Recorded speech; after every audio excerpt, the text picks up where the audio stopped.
and the undercut has worked wonders. But here is where my troubles really started. With 15 laps to go, you guys can look at my fuel. It's glowing red. We are very much underfueled, and my worst fears came true. This track was still a massive fuel guzzler of a track. Oh, and there's a massive amount between, as I lose the car, I'm going out of the hairpin. It's contact between myself and Gasly. There's an end plate flying. I hope that it's not mine.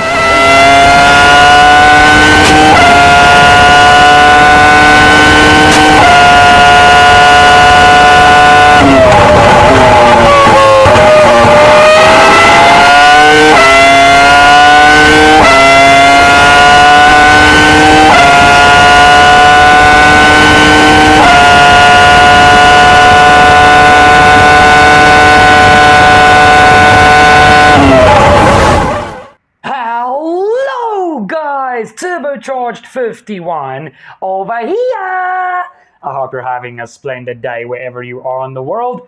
And guys, welcome back to Turbo Fox Racers, and welcome back to our F1 22 career mode. Our road to glory, driving for Williams Racing alongside Alexander Albon. And we were trying to get this former world championship winning team back to the front of the grid. Now guys, heading in towards this episode, we are now officially halfway over the season, and we're heading towards the Hungarian Grand Prix, a track that in the past I loathed, but now I really indeed do like. So I'm very much looking forward to this Grand Prix. The thing here for me is, if I can have a good start, because it's so tough to overtake at Hungary, hopefully we can just, lock down a position that it's within the points and try and keep it for the rest of the race. But we'll have to see what happens. But guys, like I said, welcome back. Let's get straight into it. Every single episode we get closer and closer towards Aston Martin, which are still the team, we are still chasing to overtake in the performance index. And as you guys can see, we've got a few upgrades already on the way that are coming in like a few days, except for that crankshaft, which is coming in 29 days. Oh my god, googly moogly. But a few of the chassis department upgrades are like coming in within a few days. So I'm very much looking forward to that, just quickly double checking all my durability upgrades as well. But like I told you guys in one of the previous episodes, I think we're done with durability for this season.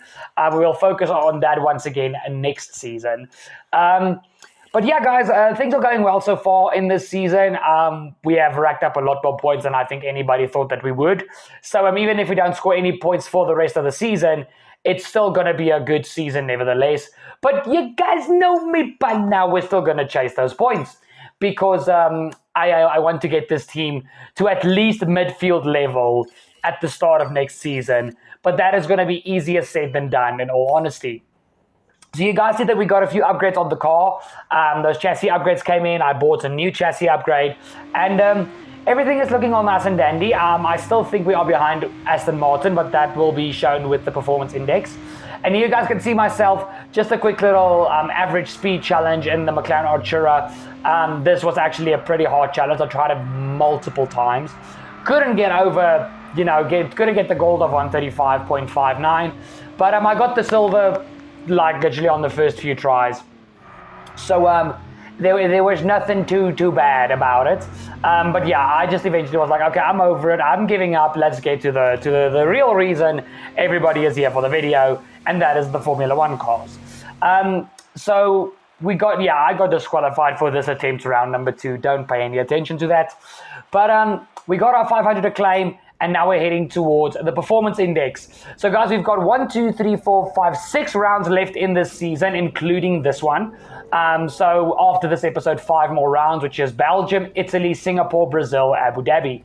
But before we head to all those, let's look at the performance index. So you guys can see Ferrari, Red Bull, and Mercedes are basically nipping at each other's heels for the top position in Formula One at this stage. Mercedes have closed up very well, and Ferrari and Red Bull are basically equal. McLaren are basically in a little world of their own, not too far ahead of the rest of us, but not too far behind the front runners. But they're in a little world of their own there in P4. Then you've got Alpine, AlphaTauri, Alfa Romeo, Aston Martin, Haas, and we at Williams are still behind.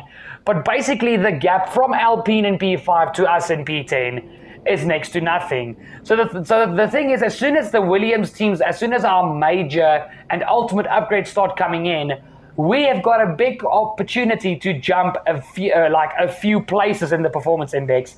And as you guys saw the previous episode, we've got the strongest engine, but we lack in the chassis department and the aero department. And you guys can see there the fuel tank repositioning. That's a major upgrade that I got on after practice that will go on the car eventually. So I'm very much looking forward to that. But guys, before I talk any more into your ears, it is now time to head to qualifying. Let's go, baby!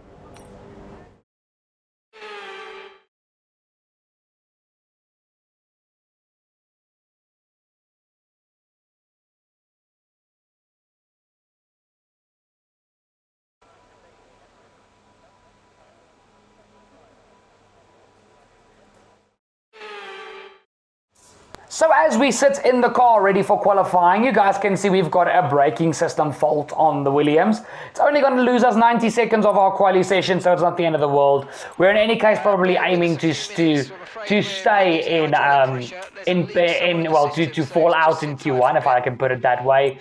Like I've told you guys this entire season so far, the Williams really isn't a good qualifying car. It's a good race car, I'll give it that. I don't feel it's the worst race car. Even though, I mean, I haven't driven other cars here, but when I look at other content creators driving for other teams, the Williams' race pace is not the worst car.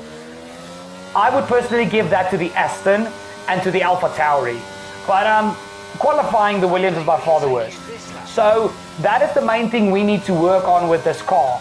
And the thing is, one thing about this weekend here in Hungary that I was very much a little bit panicked for is we are basically the worst in aero and chassis in the upgrade departments.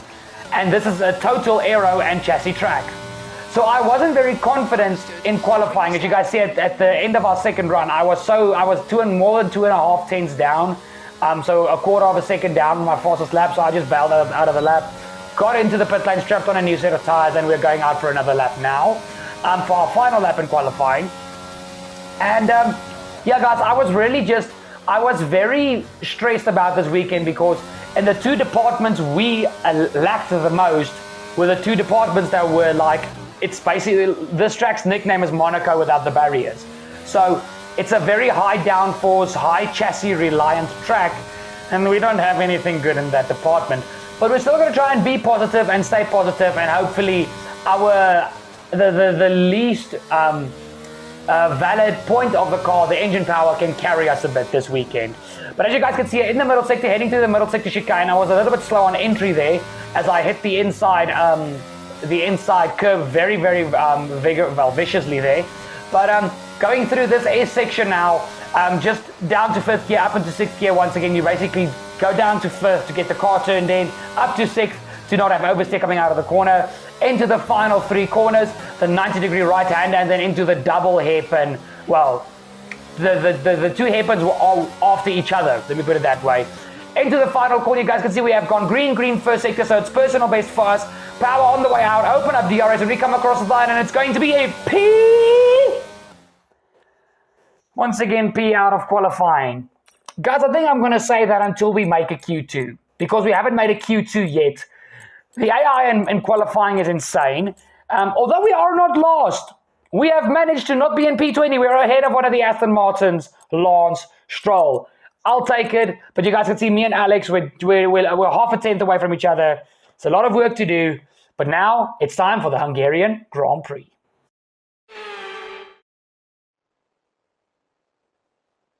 It's race day in Budapest as we get ready for another round of Formula One action.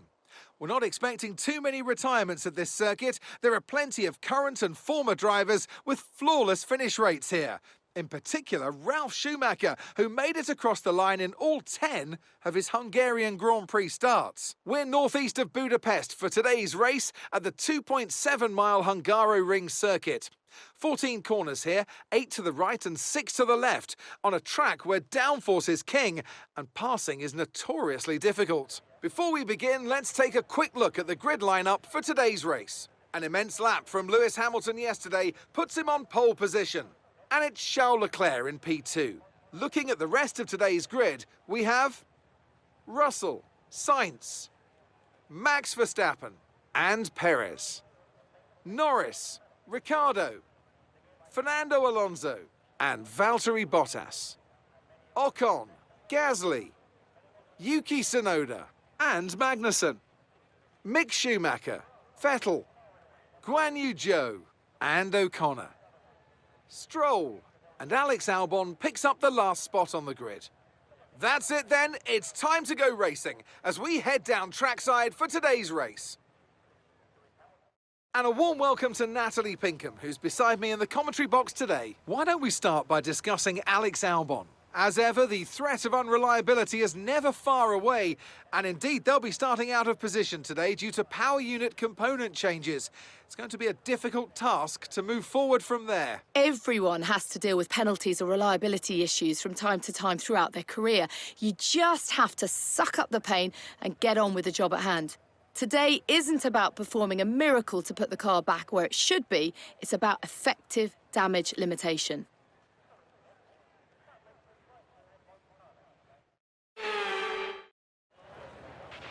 Okay, here we go. I know what you can do. Don't let me down. I've proven to you what I can do the whole season so far, Mark, but we are very much on the back foot for this race. Like, very, very much on the back foot. Guys, I was honestly considering a two-stop, but realizing how much time it would lose me, I was converting back to a one-stop, maybe trying hards to softs. Also not an applicable strategy. So I'm going to stick with the hards to medium, well, medium to hard strategy or hard to medium. But as you guys know me, I prefer to start on the crappier tire and go to the more sticky tire. So that is our strategy for this race. I've lowered the fuel down a bit, I've lowered the fuel down to take out half a lap of fuel. Hopefully that doesn't come back to bite us, because in the past, Hungary has been a little bit of a fuel guzzler type track. It really is hard on the fuel due to all the braking and accelerating out of corners and everything. But we'll have to see. So at this stage, you guys, I was very much, the nerves were starting to kick in because I knew on how much of a back foot we were, and I didn't want to mess something up. So as you guys can see, we're starting P18 because my teammate Alvin got a penalty that demoted him to P20. So we are starting only ahead of our teammate and of Lance Stroll. That pull away. You'll have a bit more grip than that at the start, but we need to warm the tyres properly now. Make sure you get some heat into the brakes as well. We will do so, Mark. We will do so. And guys, we jump towards the end of the formation lap as everybody is lining up on the grid. And it is now most definitely time to get the action rolling. So are you guys ready for this Hungarian Grand Prix as we get a perfect stop on the grid? And we are now ready to go racing. Oh, here we go. So we are now going to head to, why is this taking so long? There we go, to 5 red lights. And it's go, go, go for the Hungarian Grand Prix. Hamilton and Leclerc on the front row, followed by Russell and Sainz on row number 2. Hamilton cuts off the nose of Leclerc as Sainz is trying to get a move done down the inside, but has to back out of it. Russell tries to go around the outside. There's a bit of front wing flying there as Russell tries to go around the outside of the Ferrari of Leclerc. Verstappen is pressurizing Sainz, who is the one who got the front wing damage. He must have run into the back of his teammates, but Sainz is going to be forced out wide here by the Red Bull of Verstappen, as Perez also started this race at the penalty and is battling through a few of the midfield cars. But it's Hamilton, Leclerc, Russell, Verstappen, Sainz, and then I think it's Ricciardo and not Norris. But let's jump back to our POV for our start, guys, as we have actually a very good pull away. You guys can see I opted to go for the medium to hard, not the hard to medium, just so I could stick with these guys and actually make a few moves on the first lap. But you guys can see once again Concertina effect into the first corner. We get 3 cars there as we are now sat behind the 2 Alpha Tauris of Yuki Tsunoda and Pierre Gasly. But you guys can see they're going side by side, but they leave the inside wide open, and that's 2 more positions for ourselves. So that's 18 minus 5. That's now P13 for us in this race, as we now once again watch at the hill as everybody goes through this little left-handed kink, which is a fantastic corner, by the way. We got the inside of 2 cars there. That is of the inside of Valtteri Bottas, and I couldn't see who was behind them, but I think it was Esteban Ocon.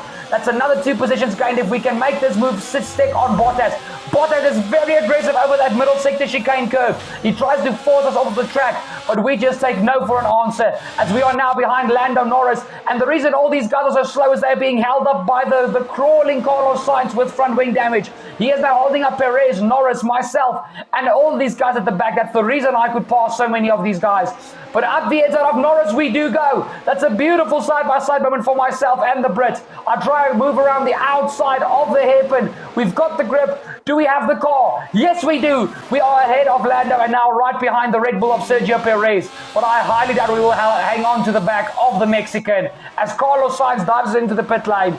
And his race has just gone from a reasonably okay to terrible. As he is in, strapping on a set of soft tires, which he will have to box once again ahead of everybody else to go onto the hards. But that is Sainz with a new front wing and a very, very long way in this race to go. 35 laps of sitting at the back. Hopefully Sainz going to get something done for himself as Lando at the end of lap 2 goes very wide out of the final corner behind myself. He's under pressure from Valtteri Bottas and the AlphaTauri of Yuki Tsunoda. Bottas goes up the inside of the Brit. Who's going to come out the better here? The Alfa Romeo driver or the McLaren driver? Norris has got better traction coming out of T1. Into T3 we go. It's the downhill left-handed hairpin. And Norris just keeps that McLaren ahead of the Alfa Romeo of Valtteri Bottas. Beautiful racing there from Norris and Bottas as they are trying to pressurize me, who've managed to get myself up 10 positions on the first lap as we are sitting pretty in P8. But guys, the McLarens had a really good pace. You guys can see Ricciardo in P5 ahead of Alonso, and he is not too far behind the top 4 of Hamilton, Leclerc, Russell, and Verstappen. As you guys see now, we start lap 4, and Hamilton has got a very good lead over Leclerc. Leclerc is keeping within DRS, but slowly but surely, the Monegasque is losing out to that. We now jump on to lap 7. As you guys can see, heading up the hill, Norris tries to go for a move up the inside, but he's just not close enough. And I very nicely cut off his front nose, you know. But Norris was not close enough to make a move there, guys. It was my corner to take. We now look at George Russell at the start of lap 8 as we go down the hill. There's smoke from the back of the Mercedes, and Russell is starting to crawl. And as his teammate Leclerc and Verstappen disappear up the hill, Russell has to pull off to the side of the track.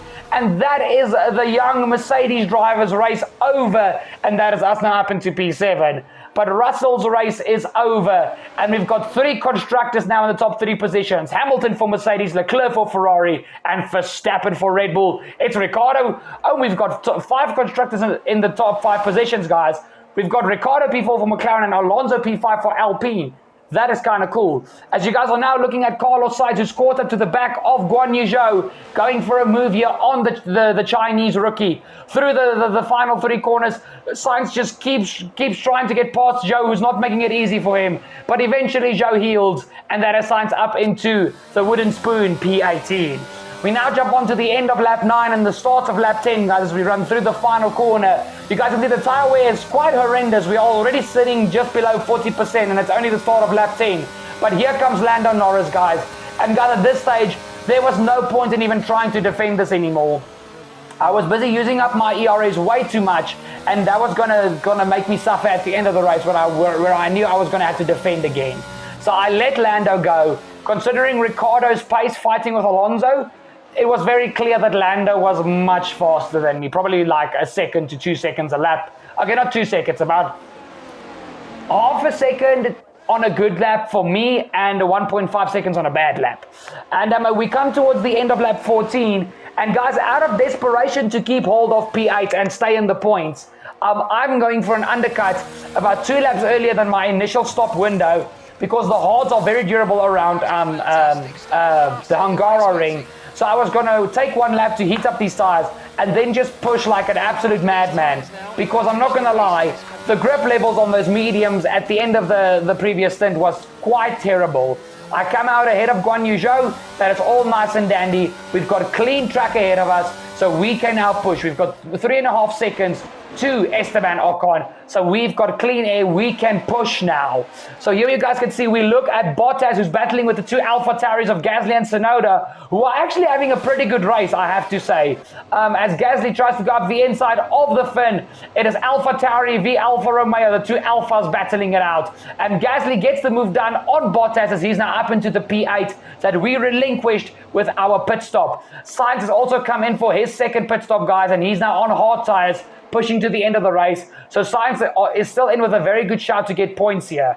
We now jump on to the end of lap 16 as Hamilton, Leclerc and Verstappen, probably the three biggest names in Formula One on this day and age, are all three into the pit lane. The Mercedes of Hamilton gets held up by the Red Bull of Verstappen, and that enables Leclerc to get a bit closer within the pit stops. Sergio Perez now takes the lead of the Hungarian Grand Prix, but he is still yet to pit. As Ricciardo is in, Gasly is coming in, Bottas will probably be in for Alfa Romeo. Yes, he's in. So it's these guys we are looking at for our race, guys. Gasly, Bottas, Schumacher. It's Magnussen who's in, but all these midfield runners who we are battling for these final few points in the race. Gasly is off of his mediums onto the hards. And guys, even if I come out slightly behind them, I'm still going to have the advantage of our warm tires. But as you guys can see, with the start of lap 17, we've caught up to the back of Esteban Ocon, and Ocon is actually defending from us here, but we've got the grip advantage, and the Williams was feeling the hard tires so much more than the mediums, guys. I had so much more confidence on the mediums.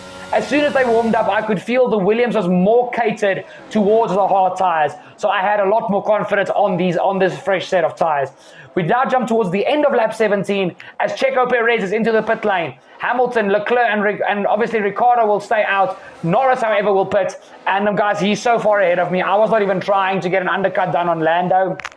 The McLarens were just in another league compared to the rest of us who were now basically the midfield. So they were literally, actually McLaren was the lone midfield runner. Then you have Red Bull, Ferrari and Mercedes at the front, and the rest of us are back markers if you want to look at it that way.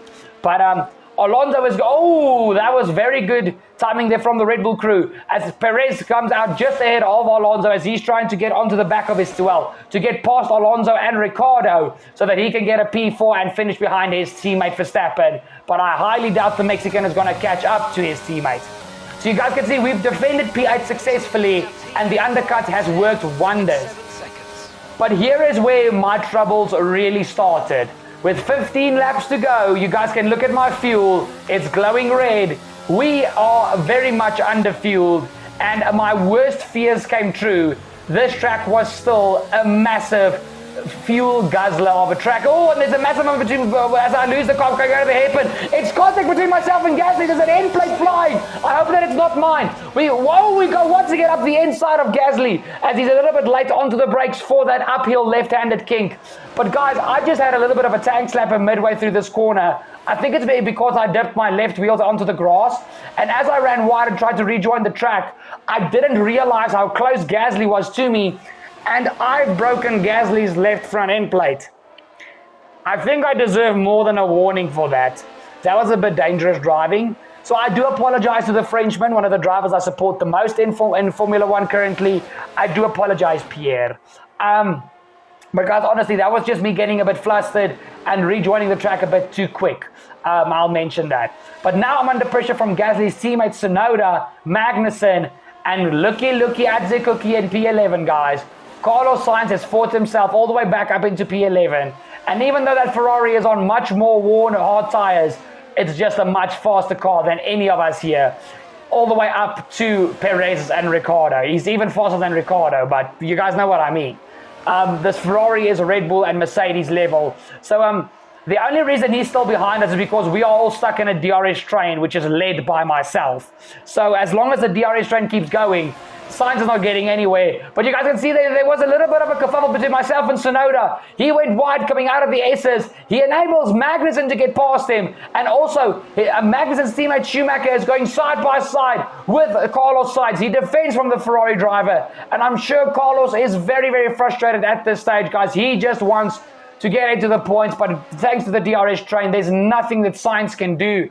We now have a look at the P4 man, Daniel Ricciardo, who's having a brilliant race today here for McLaren. heading down into T1. And Ricciardo loses the back end of his McLaren. He is around a little bit too early on the power for the McLaren driver, and he drops all the way down to P6 after having such a phenomenal performance thus far in this race.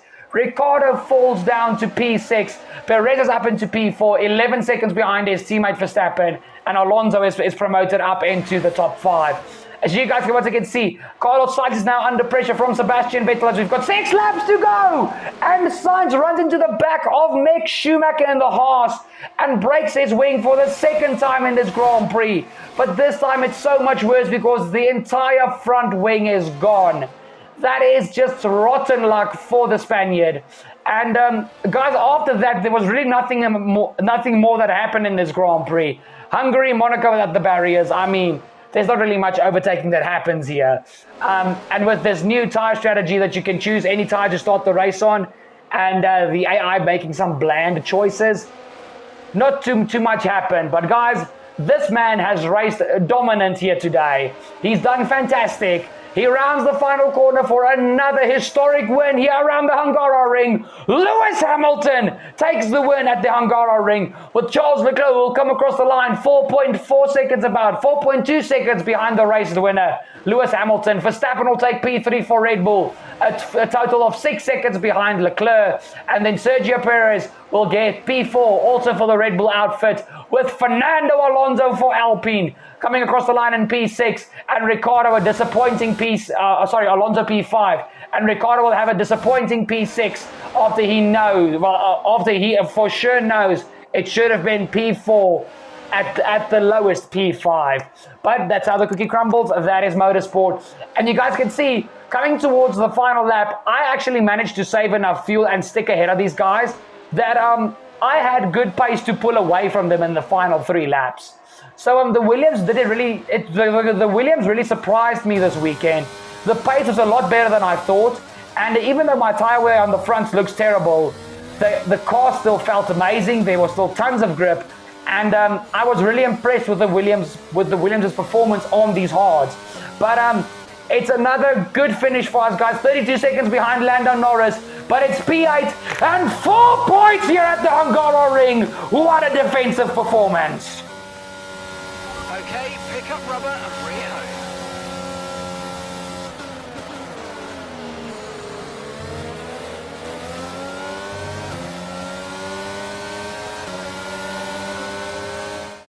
Yet another historic win under their belts. Well done to the whole team at Mercedes.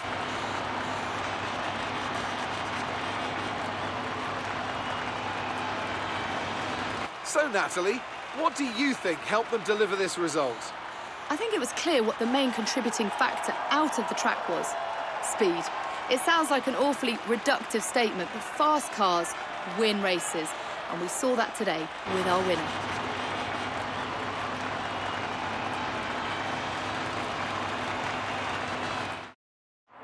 And I can see the drivers starting to approach the podium for the victory celebrations. A real team victory today. Everybody played their part. Congratulations then to Mercedes, your race winners.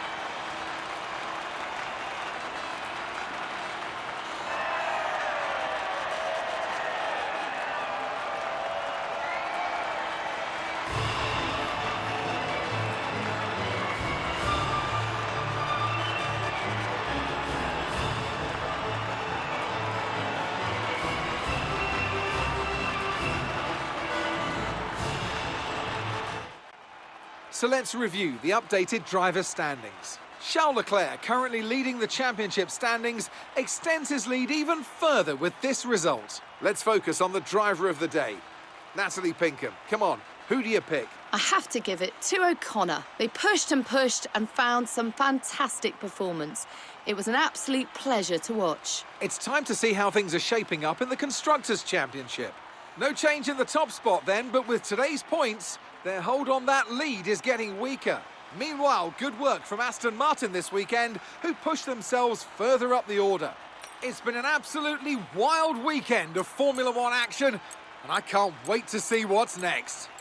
Guys, all I have to say about this, yes, it wasn't the most action-packed video, but oh my soul, What a race of just beautiful defending and awesome consistency.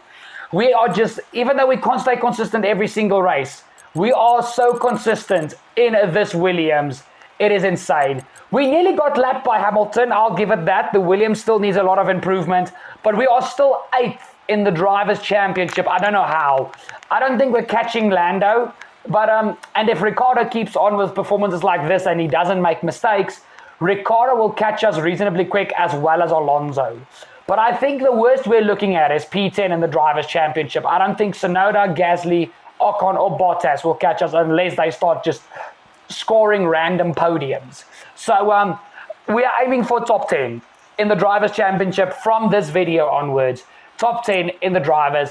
And heading towards the Constructors, guys, only 21 points separates us from Alpine. You guys know how strong Alonso can get, and sometimes Ocon can be a little bit of a shiner.